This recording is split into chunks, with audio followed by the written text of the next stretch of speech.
नमस्कार। इस वीडियो में हम आप लोगों के लिए एक बहुत बढ़िया एक डिवाइस लेके आए हैं। उस डिवाइस के आधार पर आप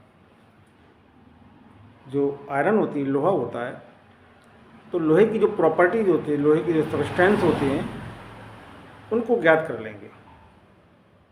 वैसे देखा जाए तो हम लोहे को मैग्नेट के द्वारा ज्ञात कर लेते हैं। जैसे ये मान लो लोहे का ये रॉड है, तो हम ये मैग्नेट है, तो हमें मालूम हो गया कि ये लोहा है ना। ठीक है, तो ये तो बहुत ही आसान है। कोई भी आप मैग्नेट का टुकड़ा लो, कहीं आपको ऐसे चिपका, वहाँ चिपकता तो लोहा, और नहीं चिपकता तो लोहा नहीं है, कहने का मतलब।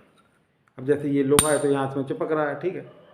और क्या कहते हैं, ये आपका एल्युमिनियम है, इस पर नहीं चिपक रहा है, ठीक है। और क्या कहते हैं कि ये पीतल है, पीतल पे नहीं चिपक रहा, ठीक है। मतलब कि मैग्नेट सिर्फ लोहे को अट्रैक्ट करती है, लोहे को अपनी ओर खींचती है ना।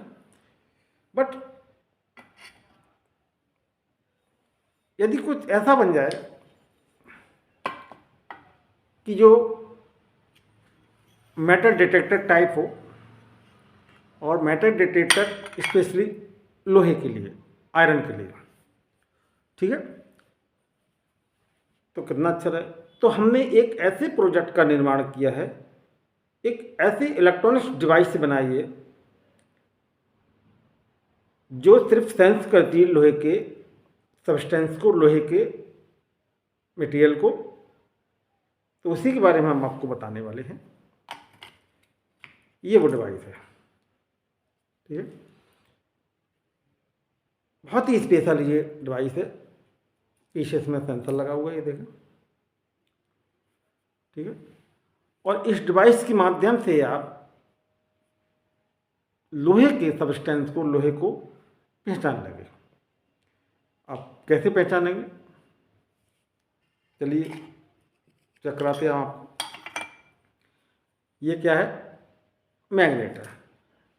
तो आप भी जानते हो कि मैग्नेट में जो आयरन है, लोहा है, उसके सब्सटेंस बहुत ही कम होते हैं, क्योंकि ये चुंबक है ना। ये लोहे को तो खींचती है, लेकिन पूछा जाए तो इसमें लोहे की प्रॉपर्टी बहुत कम होती है, ठीक है। चुंबक तक तो ज़्यादा होते हैं इसमें, ठीक है। और ये सेंसर, इस सेंसर के पीछे हम अगर इसको हम ऐसे करेंगे तो कुछ भी नहीं हो रहा है। गौर से देखो, कुछ भी नहीं हो रहा है। ये देखो, कितना भी हम इस सेंसर को इसके ऊपर ऐसे पटकते हैं, इसमें चोट मारते हैं, ये देखो कुछ भी नहीं हो रहा। जबकि क्या है, ये मैग्नेट है, ठीक है। अब सवाल उठता है, तो क्या ये सेंसर सिर्फ लोहे को ही पकड़ता है? तो ये क्या था, लोहा। ये देखो,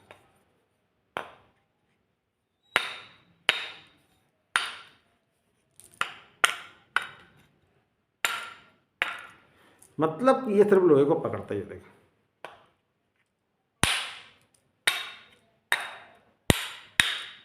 अभी ये बल्ब जल रहे हैं, तो इसलिए आपको इतनी ब्लिंकिंग कम दिखाई होगी। अब दिखाई देगी ब्लिंक, ठीक है ना।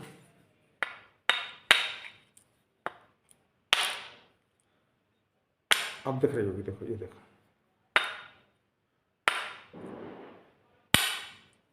देखा आप लोगों ने। अब सवाल उठता है कि सिर्फ लोहे को पकड़ रहा है कि अदर दूसरी धातु को भी पकड़ता है? दूसरी, ये क्या है, एल्युमिनियम। इस पर ट्राई करते हैं। मतलब कि कितना भी हम कोशिश कर ले, एल्युमिनियम पे इसका इफेक्ट नहीं पड़ता है, ठीक है। ये क्या है, पीतल। पीतल पे भी इसका कोई इफेक्ट नहीं पड़ रहा। तो ये क्या करता है, सिर्फ लोहे के सब्सटेंस को पकड़ता है। दोबारा एक बार फिर हम लोहा ही लगा के दिखाते हैं आपको, ठीक है। ये क्या है, लोहा।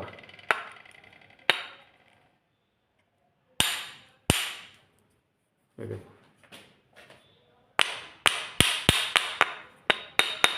थोड़ा लाइट तेज है, तो अब हम थोड़ा फिर लाइट डिम करते हैं, फिर दिखाते हैं फिर।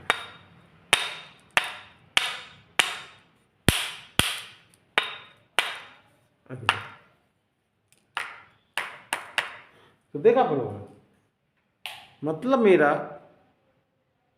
एक ही है कि सिर्फ ये लोहे के सबस्टेंस को पकड़ता है, अदर दूसरी धातु को ये नहीं पकड़ता। ठीक है, अब पूछो ये बना कैसे। तो पीछे आप ये देख रहे हैं सेंसर टाइप का लगा हुआ, ये मेगाहर्ट्ज फ्रीक्वेंसी पर डिपेंड किया गया। मेगाहर्ट्ज फ्रीक्वेंसी क्या होती, आप लोगों ने पढ़ा होगा, रेडियो ऑसिलेशन फ्रीक्वेंसी होती थी, शॉर्ट वेव, मीडियम वेव, अब एफएम आ गया। तो जो मीडियम वेव फ्रीक्वेंसी होती हैं वो मेगाहर्ट्ज में होती थी। तो एक फेराइट की कोर पर एक कुंडली बनी होती थी। ठीक है, रेडियो में फेराइट की जो कोर होती है रॉड टाइप की रहती थी, उसके ऊपर एक कुंडली बनी रहती थी, कॉइल कहते जैसे। ठीक है, एएम कॉइल यानी मीडियम वेव ऑसिलेशन कॉइल। उसको जब ट्यून्ड किया जाता था तो कभी स्टेशन में घरघराहट है या स्टेशन की आवाज़ का दबना, उसको फिक्स कर दो, मोमबत्ती डाल दो। पहले रेडियो में अधिकांश ही होता था। मैंने भी रेडियो की अपनी लाइफ में रिपेयरिंग की है, क्योंकि मैं 40 साल पुराना मैकेनिक रहा हूँ। स्टार्टिंग में रेडियो से मैंने शुरुआत की थी, एल प्लेट का पूरा भरना, मीडियम वेव, शॉर्ट वेव है, 194 ट्रांजिस्टर लगता था आरएफ ऑक्सीलेशन पर, टीएफटी कॉइल लगती थी, मीडियम वेव की अलग लगती थी, शॉर्ट वेव की अलग लगती थी। शॉर्ट वेव का एंटीना एरियल अलग होता था। मुझे भी एलो बेस ये सब कनेक्शंस होते थे रेडियो के। ठीक है, और एफटी कॉइल भी लगती थी उसमें, 3 प्रकार की कॉलें लगती थी, उसको ऑक्सीलेट किया जाता था ट्यून करके। तो इसका मैटर बनने का सिर्फ ये रेडियो मेगाहर्ट्ज फ्रीक्वेंसी पर ही डिपेंड करता। तो यहाँ पर हमने एक क्या किया, फेराइड लगा के उसमें एक कॉइल बनाई। ठीक है, जब उस फेराइड के पास में हम कोई भी लोहे का सबस्टेंस लाते हैं तो वो क्या करती है, उस लोहे को सबस्टेंस को डिटेक्ट करती है, यानी उसकी प्रॉपर्टी को डिटेक्ट करती, पृथक करती है। ठीक है, अब वो सिग्नल कहाँ जाते हैं, एक इसमें छोटी सी सर्किट लगी हुई है, उस सर्किट को कहते हैं ड्राइवर डिमॉड्यूलेशन ऑसिलेशन सर्किट। मतलब कि यहाँ से जो सिग्नल अंदर पहुँचे, उन सिग्नलों को उसने क्या किया, मॉडिफाई कर दिया और एम्पलीफाई भी कर दिया। ये एम्पलीफाई किए हुए सिग्नल आउटपुट के द्वारा हमें ये जो छोटे छोटे बल्ब लगे इस क्लास के अंदर वो जलती हैं, तो आउटपुट के रूम में वो हमें दिखाई देने लगते हैं।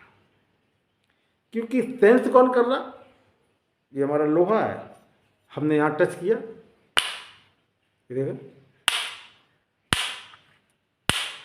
तो लोहे के स्पर्श को कितने सेंस किया, फेराइट कोर में। वो फेराइट कोर पे एक कॉइल बनी हुई है। तो जैसे फेराइट कोर के पास में लोहे का सबस्टेंस से आया तो फेराइट कोर ने उस सेंस को डिटेक्ट कर दिया और वह सिग्नल आपका ड्राइवर ट्रांजिस्टर से होता है ऑसिलेशन सर्किट पर पहुंच गया। ऑसिलेशन ने किया उस सिग्नल को ऑक्सीलेट करके कि ये आयरन का सिग्नल है और आउटपुट के लिए दे दिया, और आउटपुट में लगे वाला हमारे ऑन हो गए। मतलब किसी चीज़ का आउटपुट रिजल्ट परिणाम। ठीक है, तो ये इस टाइप से हमने इसको मॉडिफाई किया। बहुत ही बढ़िया ये मतलब ये डिवाइस है कि लोहे के सबस्टेंस को ये कैच करती है। अदर दूसरे मटेरियल को, गोल्ड है, जैसे आपका सिल्वर है, इनसे कोई रिफ्लेक्ट मिलेगा ना, इनसे कोई सेंस करेगा। ये सिर्फ लोहे के आयरन को ये सेंस करता है। तो कैसा लगा हमारा ये एक प्रैक्टिकल, हमें ज़रूर बताएं। और यदि आपने हमें सब्सक्राइब नहीं किया, हमारे चैनल को सब्सक्राइब नहीं किया, तो प्लीज़ हमारे चैनल को सब्सक्राइब जरूर करें, क्योंकि मैं अपने चैनल पर बहुत इंपॉर्टेंट वीडियो आप लोगों के बीच में समय समय पर लाता रहता हूँ। इसी के साथ तिवारी प्रोजेक्ट हो रही की तरफ से आपको बहुत बहुत धन्यवाद। अपना कीमती समय निकाल कर हमारी वीडियो वॉच करते हैं। जय हिंद, वंदे मातरम, शुभ रात्रि।